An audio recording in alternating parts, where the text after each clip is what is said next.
What's going on, everybody? This is Jerome Moore, host and creator of Deep Dish Conversations. And firstly, I want to say thank you for all love and support, and thank you for exploring the perspectives of social change with me on this platform. I want to encourage you all to like, subscribe, and follow us on YouTube and on your favorite podcast listen platform. And make sure you give us a 5-star rating if you're loving the Deep Dish Conversations. I appreciate all of the support again. I hope you all enjoy this episode. This is deep dish, right? Yeah, well, let's get deep. So I'm going deep on both sides.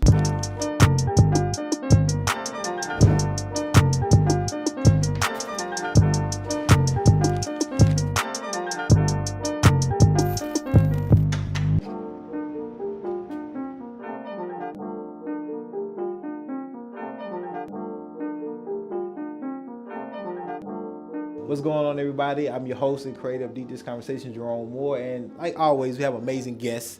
And today we have another amazing guest. We have the CEO of the Nashville Food Project, CJ Sentell, because he always, sending and telling, as he said. Yeah. A special shout out to the Adventure Science Center Nashville for sponsoring this episode.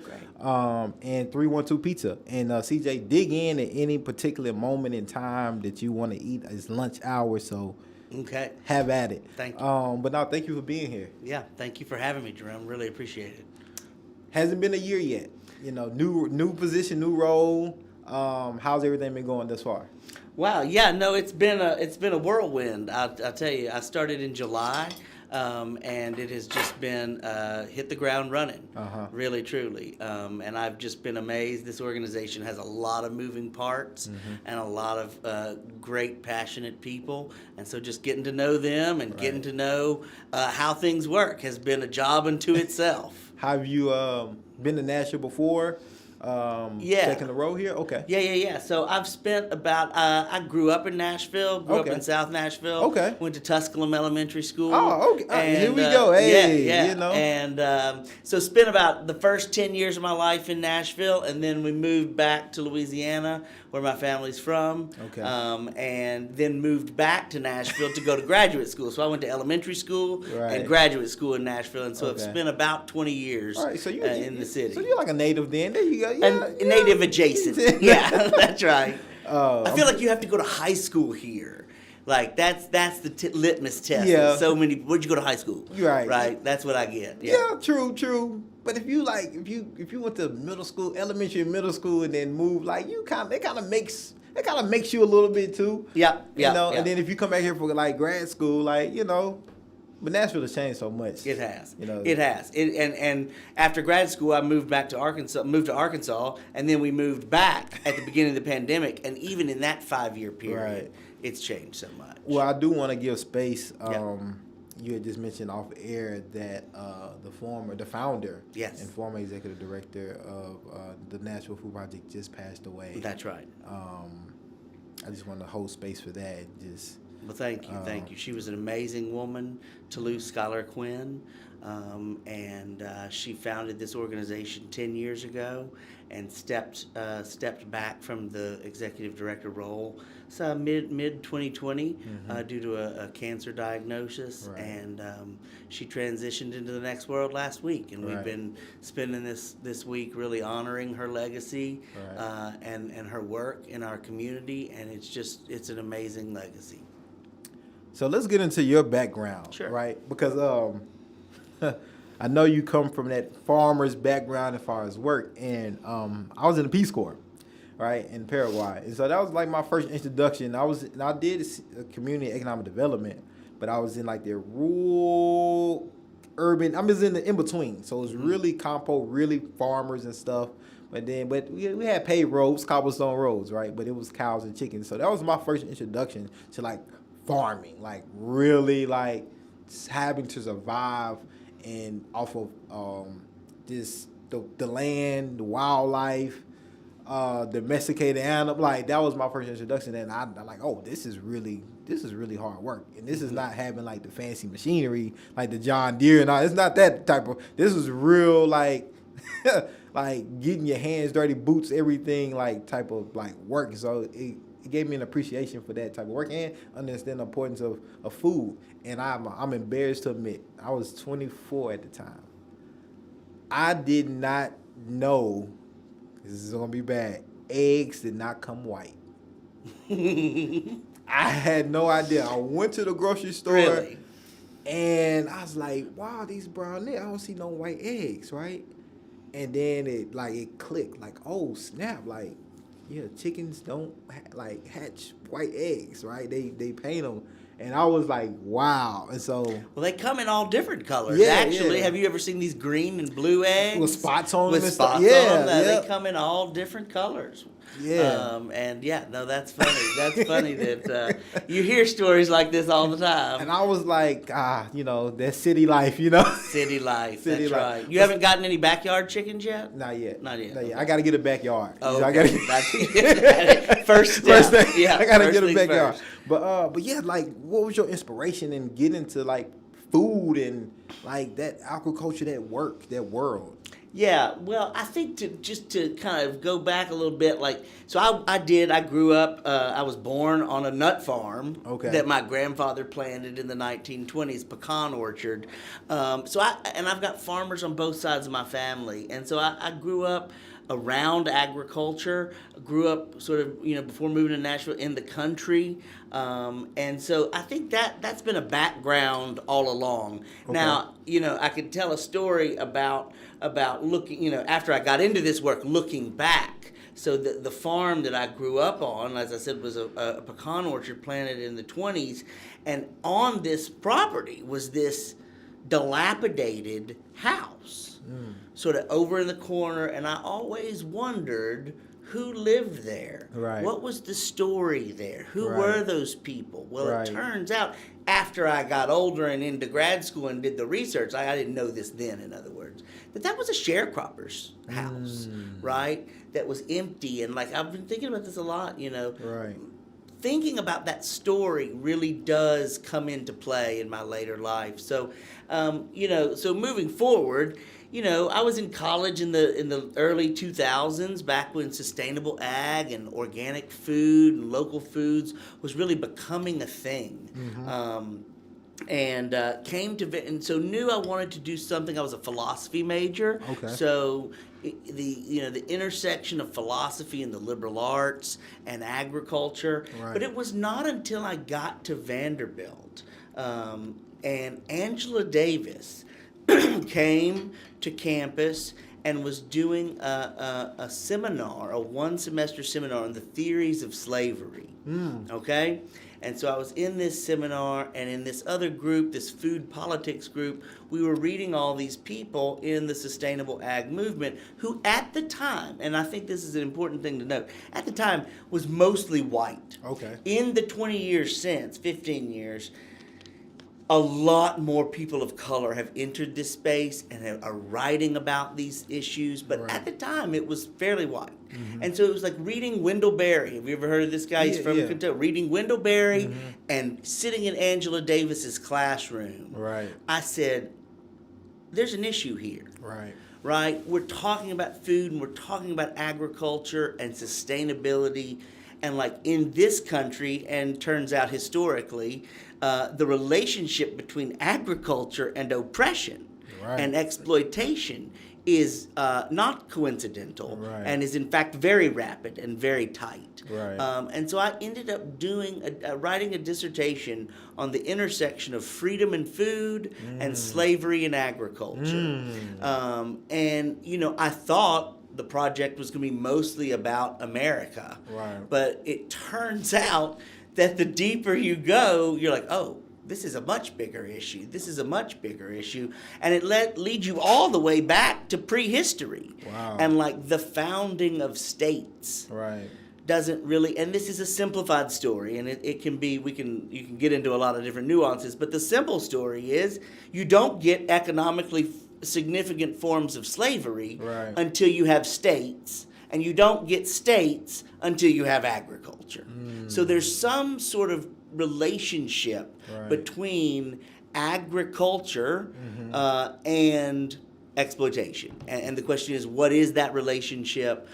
Prior to agriculture, you've got people living in relatively egalitarian circumstances. There's always some exceptions. But what you see is that the way we get, produce, and eat our food has very much to do with the way power is shaped in societies. Wow. So, like, from an academic perspective, that's kind of how I got into this. I started a farm up in Jolton as the experimental apparatus to my dissertation. Okay. So I said, if I'm going to do this and think about this, I really have to do it, too. Right. And so it was Old MacDonald had a farm. It was started with eggs, in Right. fact. I was the egg man. I was delivering eggs around town. Right. And got into chickens and pigs and so it turns out that the relation, at the granular level, Right. it's not rocket science. Right. This is hard work. Right. And boy, if somebody else could do this, I'm gonna pay them or exploit them or Right. enslave them into doing this. So that wasn't the aha moment. Right. The aha moment is more at the structural level, the systems level, Right. the way power works with food.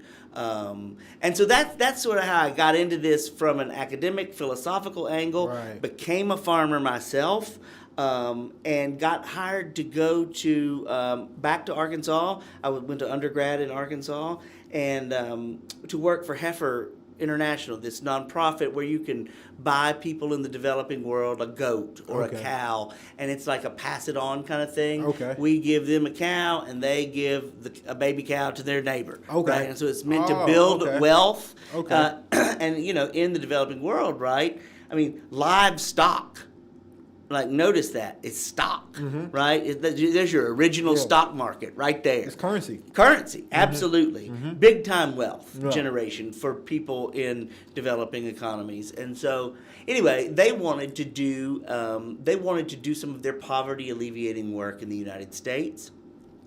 And so they started two cooperatives of farms, a livestock cooperative and a veggie cooperative. And the livestock cooperative is still going. It's grassroots farmers co-op. And it was meant to see, can these farmers cooperate and achieve some sort of economy of scale and therefore be economically viable? Right. Because that is the question with so many of these small farms, is whether this is an economically viable thing. Right. Right. So did that, and from there went into I helped those farmers get access to capital.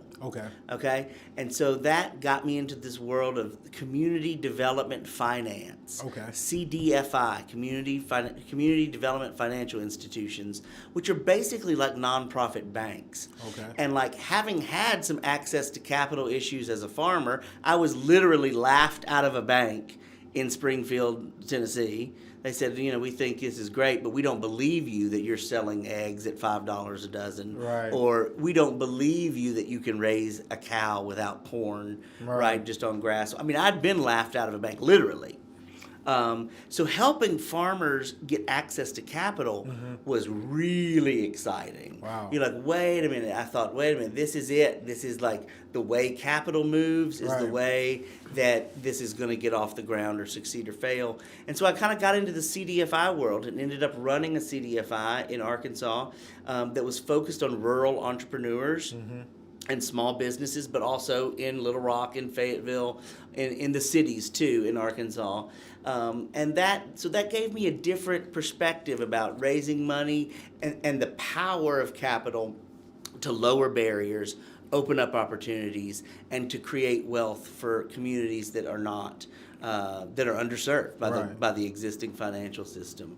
So that brought me back to Nashville, and I was working at a CDFI here, Pathway Lending, when this opportunity came up, and so it just the opportunity at the Food Project just fit my scholarly work, my agricultural work, and this community development work. That's amazing. That's a hell of a journey. It's a long journey, but it feels so right. Yeah, it feels so right. No, and a lot of the things I'm pretty sure in your dissertation, like, people are talking about today, like right now, because you hear these terminologies like food deserts. You hear these terminologies like not having access to nourishing foods, right? So I really want to get in that with you, and especially how you broke down just the power of just systems that really control like who gets access or where food is available or aren't available, right? and what that means for a city like Nashville that's growing and very diverse, but still very segregated. Yeah. Right? Diversely segregated, like as I like to mention. Diversity. Diversity. And dig into this pizza. Yeah, I'm gonna get it. You go ahead. Yeah, get into this pizza. And so I want to jump into like the food deserts. Yep. Right?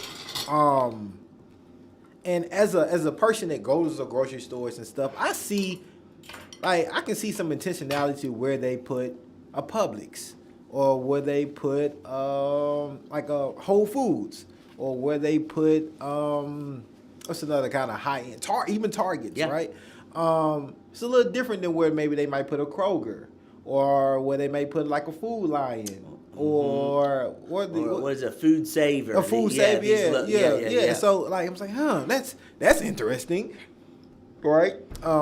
And how they do that, Yep. or whatnot, and you kind of start putting, one and one together and get two, like, oh, okay, these are economic decisions, right? Based on probably the average per capita salary that people in this neighborhood, in this community are making. Yep. And so how does that lead to communities not having grocery stores like within walking distance, or a significant drivable distance in their community? Mm-hmm. Well, I think the first thing to note is that we say that we're working to build a just, sustainable food system. Right. It's never been. Our food system in this country has never been just or sustainable, right? It's not like we're trying to recreate it. We're trying to create it from the beginning. Right. Which is also to say that when we talk about food deserts, that was a term that kind of came up in the late 90s. Okay. And we use it a lot today. A lot of people in the food movement now talk about food apartheid. Oh. Okay? Which is trying to get to, it's no accident. Right. Like a desert is something, it's sort of like a natural thing. Right. Right? It used to be water there, and then climate happened. It dried up. Yeah, dried That's up. natural. Right. Getting to the food apartheid gets to the intentionality of the way communities have been excluded from access. It's not an accident, in other words. It's not normal. It's not a natural thing. Right. It is, in fact, a system that has been... what have we been saying lately? Like, I mean, the system's working exactly as it's intended, right? And that way, that the people without access to food are in these neighborhoods that are under-resourced, that don't have a lot of opportunities, and that's no accident. As community members, or even as organizations that are trying to combat this, how can that be combat at a systemic level? You see community gardens, seeing a lot of that urban community gardens being brought up, so people can get applied and invest in that and go get fresh foods and stuff like that. But the conveniency is still not the same of having like a grocery store right there that offers the same thing, but a plethora of it, right? What can community do to combat that at a systemic level? Is that going to the mayor's office? Is that a state legislation thing? Like, how do we tackle that? That's a great question, and I think that's what we're asking at the Food Project and other organizations around town. How can we begin to go upstream and create the policies that will lead to the changes that we are a food insecurity organization. We're working to end food insecurity in the present, but also trying to solve it more generally. So it has everything to do with city planning, right? When we talk about these master plans, these bigger plans, showing up to these meetings, letting your council members, your quorum court judges, all these people at the local level know that you're there. We know in Nashville where the food deserts are. Right. There's somebody at TSU right now who's remapping. So we've got probably almost a decade old data. And a decade ago it was in North Nashville, East Nashville, Napier's, and Edge Hill, Okay. right? Were the neighborhoods in town that did not have access to a full-service grocery store. Okay. And so somebody at TSU right now, a class, in fact, is remapping this. Okay. I imagine there's not much change. Right. We know that North Nashville is a food desert, Right. a place of food apartheid. Right. And there's been lots of conversations about how to get a market in there, right? Mm-hmm. There's a group in town right now that is coming together to do a consumer-owned grocery store. Okay. Right? So it's they're trying to raise membership, and then Right. they'll get the financing Right. and put it in a place that needs it. Right. Right? But one thing to note is grocery stores it's a low margin business. Mm-hmm. So it's like to make any money, it's got to be at scale. Right. And so that's why, these companies are looking at the bottom line. Mm-hmm. In a certain sense, they're not, these big grocery chains Right. aren't saying, we don't want to go there because of this community. They said we're not going there because we can't make money. Right. Right? So how do you change the economic structures and the economic incentives Right. to bring fresh food Right. to these neighborhoods Right. and these communities? Right. Hunger. As with our American lenses, right? We tend to view hunger a little differently compared to what's happening here, compared to what we might see on TV, right? Yep. Just from lack of proximity to it, a lot of times, and it might look exaggerated to us when we see it on TV. It's like that's not happening here, right? Like you see the babies with the stomach out, Thank right? you, yeah. Man, I some of the crazy stuff I seen is when I lived in the Philippines. It's like I've never a wild story. You see people digging through the trash, right? Here, you know what I'm saying? And you get it out. They usually take it with them, right? Yep. But I seen this Filipino man digging through a trash, and it wasn't like our fancy steel trash. It was like an old school trash bin, right? With just the trash can itself needed to be thrown out, basically, right? He was digging through the trash and eating it right there, like as it was a buffet, like just. And I was like, I've seen some stuff, but he's just really. It is that bad. Like poverty and just hunger is that bad for him, right? And so. But we know that exists here. But it just doesn't look like in our daily lives, right? When we think about hunger. And we have these billionaires and trillionaires and millionaires, right? But there's still people going without food every single day, right? And I think the pandemic highlighted a lot of that, especially within our own educational system, of how many kids really depended on that lunch, that breakfast that they got from the school. What does ending hunger look like for the United States specifically, right? And what does hunger look like in Nashville or the people that don't have food? Yeah, no, I think that's a great place to begin in thinking about hunger. Is that 1 in 7 Nashvillians does not have enough food on a regular basis. Okay, so food insecurity is the term that got taken over from hunger, right, in our federal lexicon, so to speak, and it is trying to measure a person is food insecure if they did not know where their next meal was coming from within a certain amount of time. I think it's like 6 months or something like that. Okay. So 1 in 7 Nashvillians are experiencing that, okay? Wow. The overwhelming majority of those are children and seniors. Wow. Okay? About 57% of those people are children and seniors. And so to think about that, and I love the story from the Philippines because it highlights that. We think of hunger as these babies in Ethiopia or in the Philippines with these distended bellies. Right. That's malnutrition. Right. Okay? Hunger in America looks different.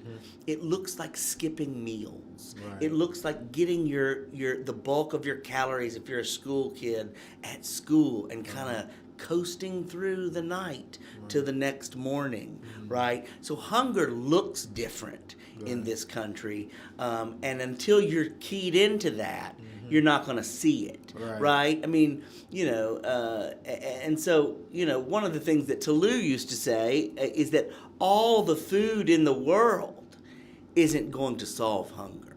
Right? Because in this country, we are throwing away 40% of the food that is made. 40% of the food that is made, grown from the fields, baked in the ovens, is going into the trash. Wow. Okay? So it's not as if there's not enough food. Right. There's plenty of food. Right. It's just not getting to the people who need it. And how do we get to that point? Right? How do we get that access? 40%? 40%. Okay? So, wow. And that's where that's kind of the premise of the food project. We are diverting food from the trash. It's headed to the trash. Costco is throwing it away. Whole Foods is throwing it away. Kroger, Publix, all of these are throwing it away. Pallets on a daily basis. Because the grapes are kind of a little too old on the edges. Something's, outdated, right? And so they're just throwing it away. So we divert that and make it into hot, ready-to-eat, nutritious meals that we deliver to 50 nonprofits around town. We're making 5,000 meals a week, and we're not even using all the food. Right. We're not even using all the food that's being thrown away. Okay, so if I'm a family, I'm a community member with a family, and I realize Costco, Kroger, all these places throwing away their food. Right, it's crazy. 40%. They throwing all away their food. Right, that's not even counting what fast foods are doing. Right, it's just grocery stores. That's right, grocery stores. And in order for me to get that food, I have to know of an organization like the Nashville Food Project or a partnering organization. Right. And I might not have transportation. I might not have access to the internet. I might not have access. It might be barriers to me getting to you. Oh, there are yes. Right. It might just be barriers. Right. I might say, well, let me just go to Kroger's that's up the street from me and say, hey, I know y'all throwing away 40%.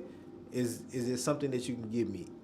Why is that not possible? Well, first of all, in lots of places, and I don't want to speak exactly on Nashville because I don't know the precise law, but in many places it is illegal for them to give you that food. Wow. Illegal.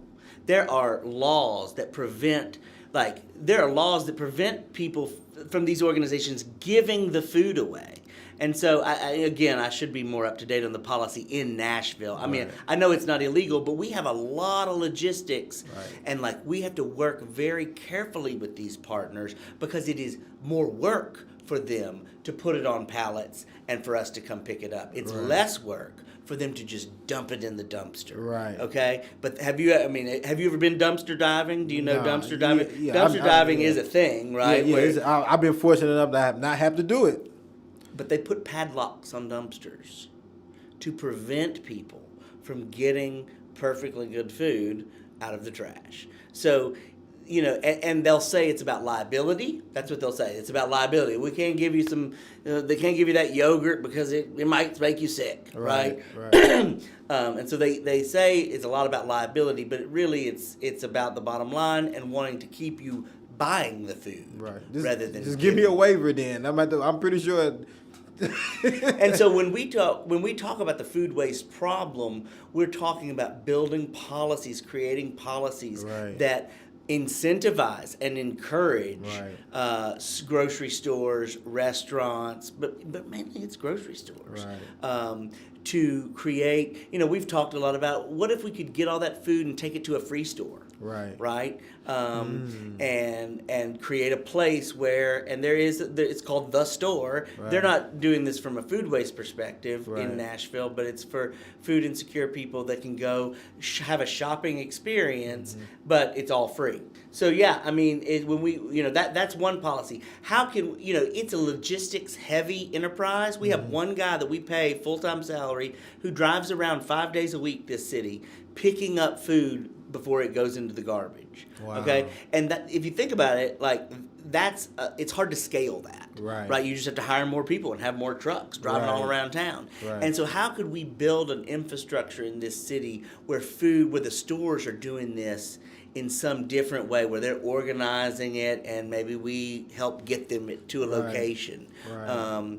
But I mean, and you know, we use volunteers to go through this food, and not all of it is good, right? Right. Sometimes the grapes are moldy, right? Right. And we're composting that, Right. and we're using as much as we can in our meals, and then we are resharing that out to a whole host of partners. If we can't use it, we're resharing it out to make sure that it's eaten in a timely way, and that Right. food is going to the highest, best use. Right. So it's a hard problem. Yeah. But if you think about it from a climate change perspective too, like all of that food is rotting Right. in the landfills, Right. and that releases methane, which is a greenhouse gas. And so Right. it's both a social problem, an economic problem, but it's also like a climate problem too. And so, and that's interesting because a lot of the like kind of social and economic issues that are really like heavy, like this in probably just over our nation, but specifically here in Nashville, like it's an affordable housing crisis, right? You know, policing is real big, right? A livable wage, right? All these things, homelessness, right? All these things, but food is not brought up for some reason, like on the same tier of some of these other things. Why? Because I'm pretty sure there's a connection between like how much food that you have available, access to nourishable food, and like social inequalities. I'm pretty sure there's a connection. And can you break that down to us on why we don't hear it vocally on the surface up there as with affordable housing, policing, all these other things? Mm-hmm. That's a good question. I don't know if I have a direct answer to it. I mean, why these other issues are getting so much attention, Right. is, you know, I think you're right. They are absolutely interconnected. I mean, honestly, I think it has to do with like hunger and food insecurity being a problem of the poor. Right. Right. And that there's plenty of food. You just need to go get a job. Right. And buy it. Right. I mean, and so it's like, it's all, you know what I mean? It's almost, whereas like we can see all these fancy condos going up, we can see it's, so it's like it has something to do with the invisibility of it, Right. the invisibility of poverty, Right. and this moralization that we have in this country that like you're poor and that's your problem, Right. rather than, you know, you're poor and you've been systematically excluded Right. from the ways that we generate wealth. Right. And the ways that we can pass that wealth on. Right. It's seen as, I think, an immediate problem. You're hungry now, Right. and then you somehow get out of that. Right. When studies show that all of this is very much connected. Right. That, you know, that poverty is generational, and so is health. Right. Right. These social determinants of health that we're Right. talking about a lot nowadays. What's going on, everybody? This is Jerome Moore, creator and host of Deep Dish Conversations, and I know y'all enjoying this episode, but just real quickly, make sure y'all hit that subscribe button and hit that notification so you can be notified when we drop new episodes and interviews. All right, I appreciate all love and support, and let's get back to this episode. What does food insecurity, like generationally, what does that look like? Like, yeah, what does that look? Because I never thought about that. Just personally, like, dang, so a generation of a household can be scarce of food. Yeah, I think that's right. I mean, It's crazy. It is crazy. But I mean, I think that because all of these Right. these issues are interconnected, Right. that they're not able to be peeled off. That Right. you grow up in a family or in a community where food is scarce, where Right. there's not or more likely healthy food is scarce. Right. That's a distinction we really haven't talked about yet. Like, you can get cheap Right. food, Right. healthy, nourishing food is different. Healthy, nourishing food is expensive or seen that way. Right. And so, like, kids raised on a diet of cheap fast food or Right. packaged food, processed food, highly processed foods, right? They pass those habits on to their children, right? So much of what we've seen, and there's been some research out of Vanderbilt Med Center about this, that children getting involved in the cooking process encourages adults to eat better, right? And if you think about this, I don't know who taught you to cook, but my grandmother is who taught me how to cook. Yeah. And it's a family thing. And so kids we're losing that knowledge, right? And so reintroducing that knowledge of how to cook greens, how to cook squash, how to cook squash 5 different ways. Because when you've got squash, you've got a lot of squash. Identifying what a squash looks like. That's right. That's right. Right. And so people that are used to cooking and are into food forget that this knowledge of how to prepare healthy, nutritious food is a skill that's learned. And so, like, not only this intergenerational thing is about learning, teaching and learning. It's about access to resources. It's about access to the right kinds of food. Yeah. So before I get to the next time, you made me think about something about hunger, right? When I go to a grocery store or any store I'm buying something, they can just Walgreens, I think, actually. I just ran to it this morning. They are always asking me donations, right? And it's always these donations are going somewhere outside the United States or to combat hunger outside of the United States. And you just made me think about, like, why is it never to combat the hunger that's happening in our own communities? Why is that not a thing? Instead of automatically thinking of feeding that child that's in Ethiopia, you just made me think about that right now. And I just read this statistic last week, and I wish I'm gonna get it close. Okay, the irony is, in the last 20 years, we have made more progress on hunger, in global hunger, right? Solving that problem. In the United States, hunger insecurity, food insecurity has gotten worse. So we've moved the needle globally, which is about getting calories to people who are experiencing famine or chronic malnutrition. But in the United States, food insecurity has gone up at the same time as rates of obesity have gone up. So, I mean, we're simultaneously getting, more food insecure and more unhealthy. That's crazy. And that dynamic is crazy. Yeah, that's wild. And so I want to kind of get into that nourishing and healthy foods, right? Yes.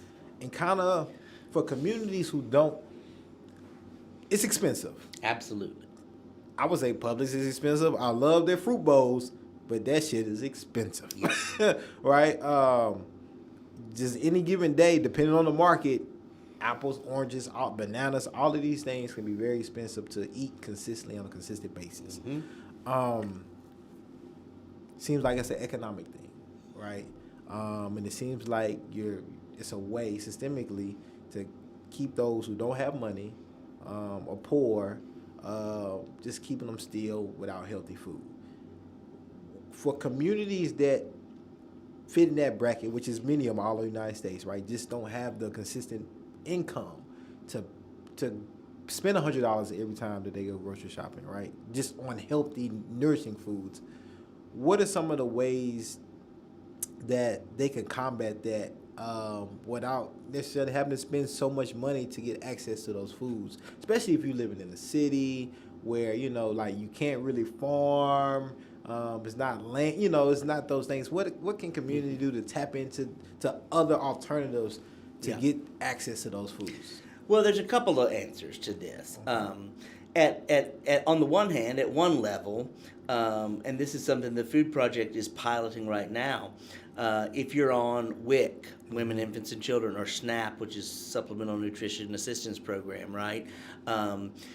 There are programs, and we're working on this now, to double your SNAP bucks to buy fruits and vegetables. Oh, wow. So if you're buying fresh fruits and vegetables, or if you're buying it at a farmer's market, for example, you get twice as much money.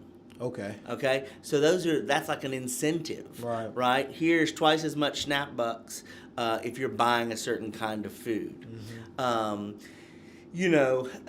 Another way to tackle this is, with community gardens, right? And community gardens, and that's part of what our mission is too, is to get access to land for people who might not have access to land. And you would be amazed in a climate like Nashville how long you can grow veggies outside. And like one garden in your backyard, I mean, again, if your grandmother had one of these, but like a backyard garden can be very, very productive. And extend the life. And so a pack of seeds will get you enough vegetables for 6 or 8 months. You can partner with other farms. There are farms around town that provide subsidized CSA shares. So other customers will pay a little bit more, and folks with not as much income can get a little bit reduced price, but a regular basket of veggies and fruits. Now the fruits, we're better at veggies around here. But the other thing to say though too is that this is not a coincidence either. Right? That the foods that are the cheapest are also the worst for us. Right? And that there's these fancy economic terms about externalities, right? We're pushing the problems off onto the healthcare system. Right? If healthy food were cheaper, we might not have as many health problems associated with diet. So we were like, again, this comes back to like incentivizing. We're incentivizing people eating the wrong kinds of food. How does that change though? Is there a place or is there a time where like we do what we know as a country, as a system, we do what we know is best. It's like, okay, we need to make these vegetables and fruits like inexpensive as possible. Like, is there ever a time, does that happen, or is it a capitalistic type of thing where we just gonna like, hey, this is where the money is, and if people want to eat healthy, because we have to pay maybe as farmers to get organic fruits and vegetables and not use pesticides, like this is the fee that comes associated with it. I hope it's not that. I hope there's a way around this. In Europe, for example, they subsidize their farmers. Not in the United States, we subsidize our crops. And we only subsidize these commodity crops like corn, soybeans, cotton. We're not subsidizing people growing vegetables. And I don't know if you know this, but more money is given out to farmers in this country than all of SNAP recipients, all of WIC recipients combined. I did not know that. So, like, you want to talk about welfare? Who's getting the welfare in this country? It's the farmers, and they're not even raising food. Wow. Right? And that's a major problem. Until our land and our farmers are actually putting their work and their labor and their land toward raising food for their communities, we're sort of barking up the wrong tree, I'd argue. And we've got to subsidize the right kind of things. Now, I want to say this because this is important. At the Food Project, we really believe in culturally appropriate foods. So different communities have different kinds of food needs. Right? And we say we envision a food system where everybody has the food they want and the food they need. And so, not all vegetables are created equal, right? And different communities have different food traditions. And it's important to recognize that, and because what I think happens is you get into this very simple binary of unhealthy food versus healthy food, right? And the American food tradition is so varied by race and class and geography that, like, to impose a certain sort of value judgment on what healthy food is kale and quinoa and falafel, or something. I'm just making stuff up. And you'll talk to some people in our communities, and we get this feedback from our food. I mean, I've heard some kids say, this is white people food. Right. And we send our chef back out, and we like say, okay, well, what are you talking about here? Let's get to the root of this. Right. What do you and like how can we tailor our menus to where you're eating healthy food that you recognize as good food, right? Because it exists. Right. It just takes a little effort and a little bit of intentionality. And I think it's even a deeper thing too. If you have one community feeling like healthy food is white food, and unhealthy food is a food that they identify with, what is that about? You know, right? And so it's like it's a lot. It's deep on so many different levels. And you got me thinking about food in just a whole nother way at this particular moment, and just understanding, just like as a Black American, understanding. I know, like I understand why, because of slavery and the things that we had no choice but to eat. Why you have like hereditary high blood pressure, right? It's not, you know, if you're born with it because of just conditions, hey, it is what it is at this point. But how do we not use that as an excuse to continuing that eating though, right? How do we get access? Like, well, okay, I know my grandmother's grandmother had it, but you know they didn't have much else. They had to eat. So do I have to? You know, is culture always intelligence, right? At the same time, right? I know it's culture, but is this really smart for me and my body? And looking at that, so man, I never thought about food really in that. It goes way. deep. It goes. I think it really does. I mean, it goes deep. Have you? I'm finna butcher the name, but it's a documentary on Netflix. Yeah, I was trying to think of the name for you. What's it called? It's brilliant. Cause it starts in like Ghana. Yep. And then I can't remember. What is it? It's like something on the hog. High on the hog. High on the hog. Thank you. High on the hog. High on the hog. Yes. And the most fascinating thing one of the most fascinating things was to me was what was going on in South Carolina. Yes. With the rice. Yes. The Carolina Gold.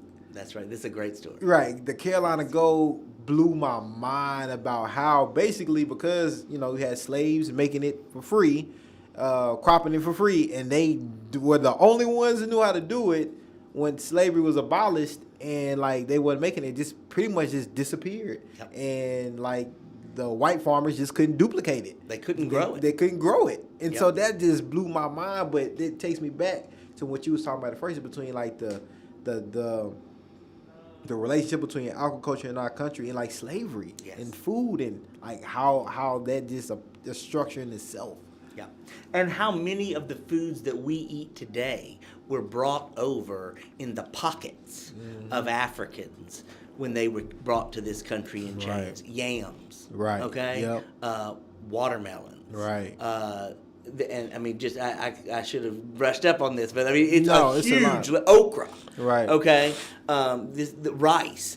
Right. And what's so interesting? Two thoughts here. What's so interesting is that we have a garden out on Haywood Lane growing together that works with Bhutanese and Nepalese immigrants to this country. They brought seeds in their pockets. Wow. That we don't have names for. There's this red pepper that you cannot buy. And so that the point of that story is seeds are still moving around the world like this and finding little niches and growing and feeding people. To go back to the American context, I mean, this was what was so important to me in my research on this is that we associate. So my doctoral advisor, Lucius Outlaw, black man from Starkville, Mississippi. I remember very clearly. He said, "CJ, I'm gonna help you with this dissertation, but I'm not going back to the farm. You're not gonna convince me to do this." And he was half joking, but the point was. Right. It's hard for maybe particularly African Americans to have a renewed attitude toward agriculture, right? That because it was affiliated with oppression and exploitation for so long. Right. Now, in the context of prior to emancipation, this is what I was thinking about, is that the places where slaves grew their own food were called the provision grounds. okay? Okay. And the provision grounds were a liberatory space. The value and the valence, that's not the right word, those spaces were theirs. Right. It was a space in which even the enslaved exercised agency Right. and freedom. And so, like, growing your own food Right. today even is a type of liberating act. For sure. You're creating sustenance outside Right. of the capitalist system. Right. Right. And that undermines it. That's a space of freedom. Right. And so, I mean, I just say that because it's not simple. Right. It's very complex. So Right. even while you're literally slaving away in the master's fields, Right. you have your own field Right. that is a completely different space. Right. That's almost a space of freedom. And Right. and when you can feed yourself and your family and your Right. community, Right. that's a type of power. Power, yeah, no, That's a for type sure. of power. Yeah, that's something that when it flurries here in Nashville, you don't have to rush to the grocery store. You can just go to your garden and pick it out. So, I'm 31 years old, right? Okay. You know, fairly young man still, right? And I see like a resurgence of like people younger and older, and my age and a little older, wanting to find that liberation in food, right? You say, hey, I want to do like my great grandparents did. I want to grow my food and figure it out, right? But a lot of that, as you kind of mentioned, a lot of that is lost, right? Because we just, go to grocery stores and we get what we get. But I think with social media and all these things now, it's more access, and I kind of just, okay, I can do this. Yeah. And just like community gardens, things like that. What are some like encouraging things, or what encouragement would you give to people to start pivoting and start learning these best practices of growing your own food, especially in a growing city like Nashville, and you're a city, right? It's different when, you live in a rural area and it's land forever. Okay, I just pick a plot. And you might even see people still doing it. But in we 700,000 people-ish, a little more, 100 people moving here a day, what encouragement would you give Nashville residents and those who come here? Like, hey, if you want to grow your own food, these are some best practices. If you want to start your own community garden, this is some encouragement. And just want to eat nourishing food. Yeah.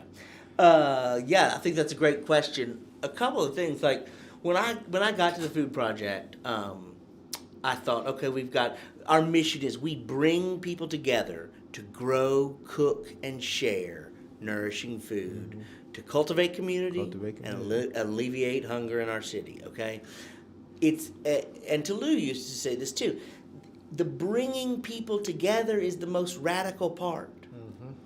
After this pandemic, I think we all have come to see that community, being together, is actually pretty important. Right. And like being physically together. Right. And so our spaces, whether that's in a kitchen or a garden or in one of our trucks running around town, we are building community. Right. And we are bringing people together that don't have an opportunity to come together.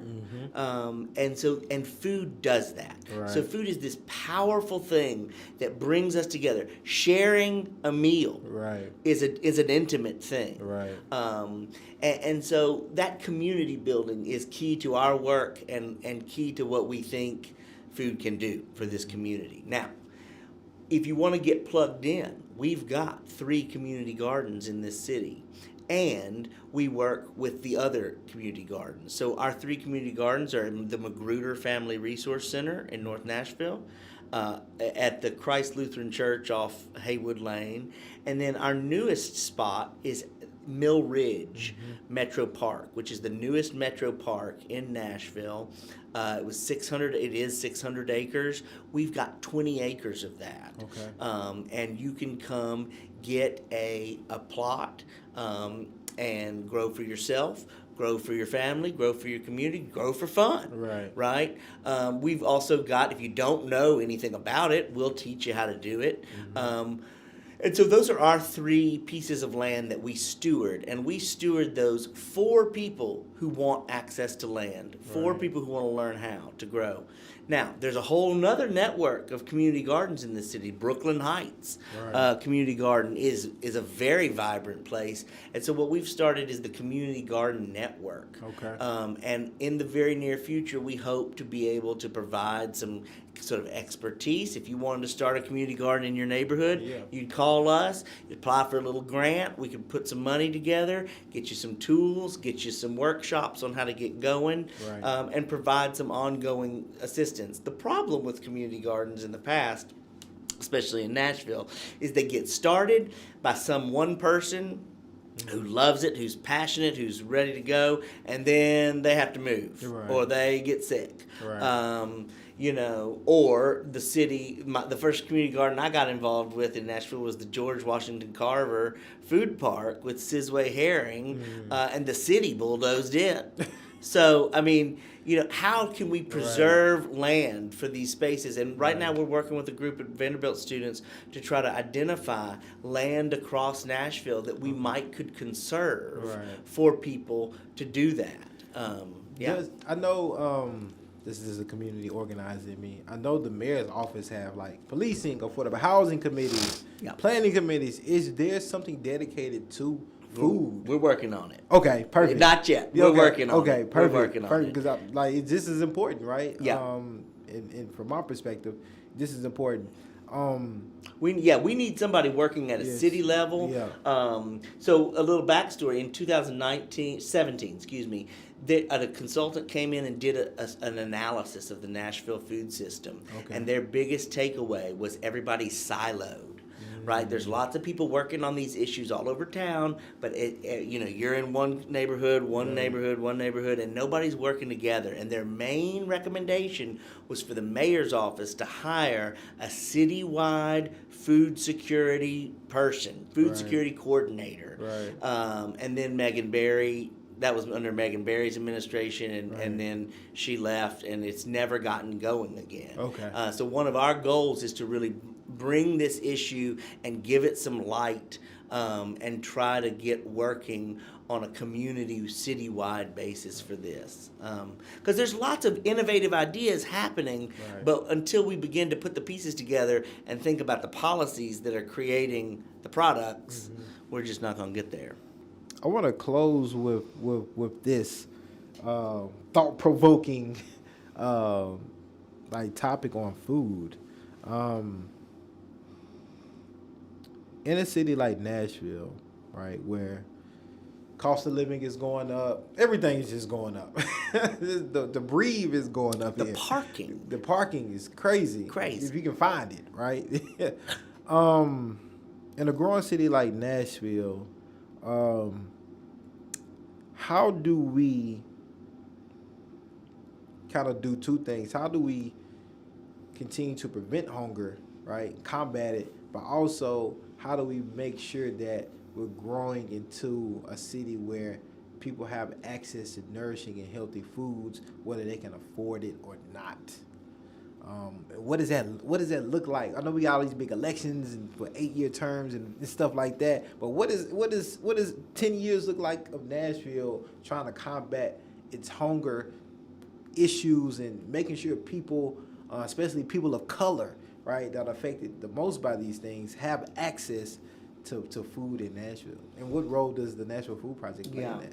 I think we've got to be very intentional about it. I think we've got to be very intentional and explicit about it.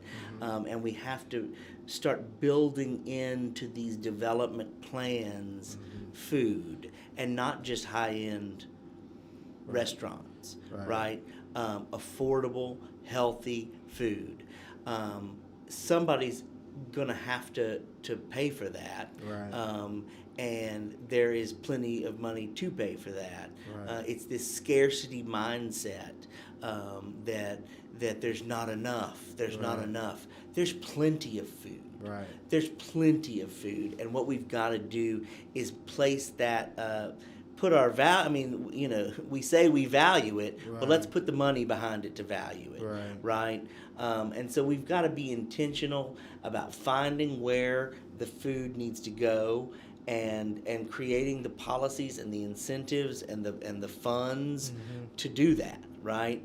I think we've got to think about transportation, because Right. these issues are not separate. Right. Affordable housing is connected to transportation, is connected to food security, is connected to health, community Right. health. So we're working on the community health improvement plan right now, which affects metro policy and it affects federal dollars. And food security is a part of that. Right. And rather than just say it's just a part of this plan, we're trying to put some meat on the bone, so to speak, and really flesh this out, and raise these issues up to consciousness. Now, I think we tend to fall into this mode of thinking where what we need is a grocery store. Right. Maybe we don't. There's been a project in DC. It's called I think it's called Green Markets or something, where they go into convenience stores. So convenience stores are on lots of corners. Well, what if they actually started carrying fresh veggies and accepting SNAP benefits? Right. And right. So how can we lower the barriers? I'm a big proponent of taking it to meeting people where they are. Right. So you cannot expect a family. A single mother to have to get on a bus and ride 30 minutes to the nearest grocery store to do a week's worth of shopping and ride back with her. You know what I mean? Right. You just can't. You got to take the food to the people. And so I've been thinking a lot about smaller. How do you embed healthy food in what's already there? Right.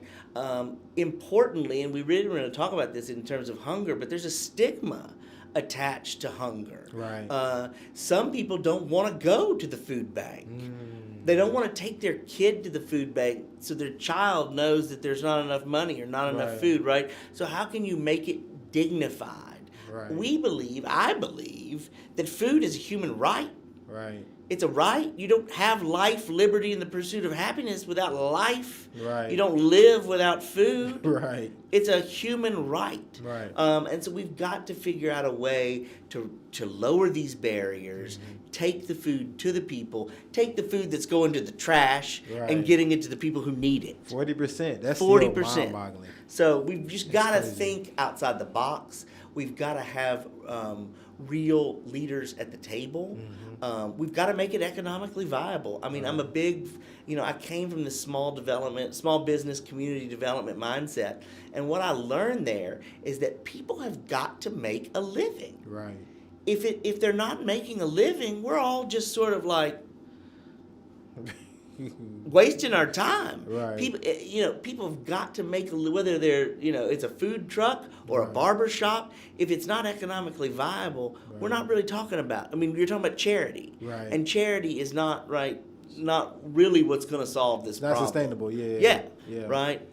So the food project. I mean, I'm trying to encourage us to think about the economic realities of this. How do you make a viable business out of and we've talked about this, putting healthy food on a school bus and taking it. We saw this in the pandemic, and taking it into the neighborhoods where it's needed, and you have a little pop-up grocery store. Right. You mentioned something that I want to give you a chance to elaborate on, and I want to get a better understanding. So what does policy look like in combating this? Right. I'm familiar with all type of policy, but I'm not familiar with food policy and creating equitable food policy, right? That's going to benefit everybody on a just and equitable level. What does that look like? What does that sound like? What are some of those policies? That's a great question. That is a great question. That is the $64,000 question.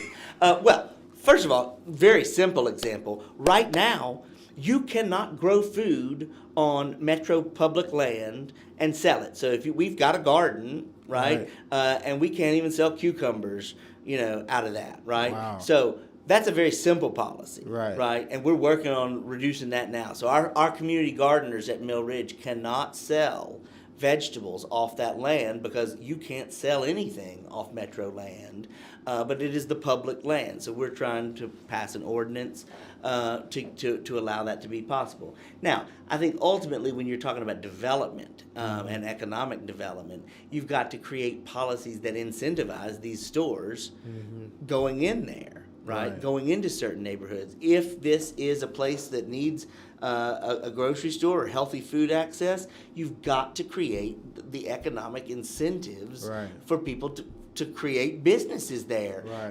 My opinion is that you ought to create economic incentives for small, locally owned businesses. I'm less concerned about Kroger and Publix getting what they need.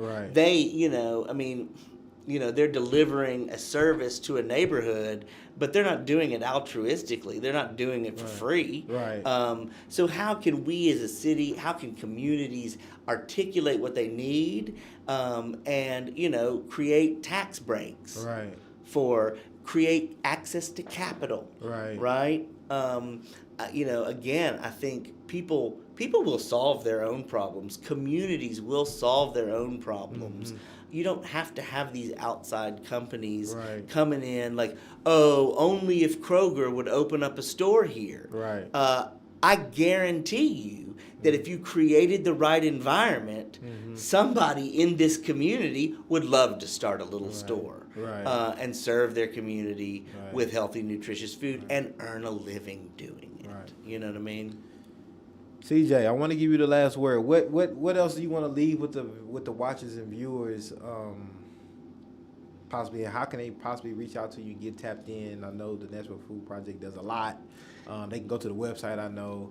Go to the website. So we've got opportunities for volunteering. If you want to volunteer your time, you can volunteer in the kitchens. You can volunteer in the gardens. If you're interested in gardening, we've got gardening space available. It's that time of season where everybody's getting itchy to get outside and get their hands in the dirt. So we have a little application process, and maybe like it's a $20, $25 thing to get a garden plot at one of the gardens. Reach out. We're going to have, now that the pandemic is, knock on wood, waning, we're hoping to get and have some more events in the community, raise awareness about some of these issues as we, as we move forward. We are thinking about access to food and food justice. As racial justice, as economic justice. And so we are going to be going through a process about our visioning and how we can move the ball forward in this city, not just in the present, but in the long term too, because like all the food in the world's not going to solve hunger. We've got to rebuild a food system that feeds people in a just and equitable way. And so we're just working the best we can with that, and would love to hear from different communities. If you have an idea, let us know, because we would love to support it. Well, CJ, I appreciate you. You gotta. We can't waste 40% of this. No, pizza. we're not gonna waste this pizza. We're not gonna waste. And so, this I appreciate your time, and it's been a pleasure meeting you and get to thank learn you. a little more about your background. And thank you. I really appreciate amazing. it. Yeah. To the viewers and watchers, thank you all again. Thank you all to the for just tuning in. Thank you to our sponsor for this episode, the Adventure Science Center. Check out all the other amazing episodes that we have this season. And again, CJ, thank you. Thank you, Jerome. Until next time. All right.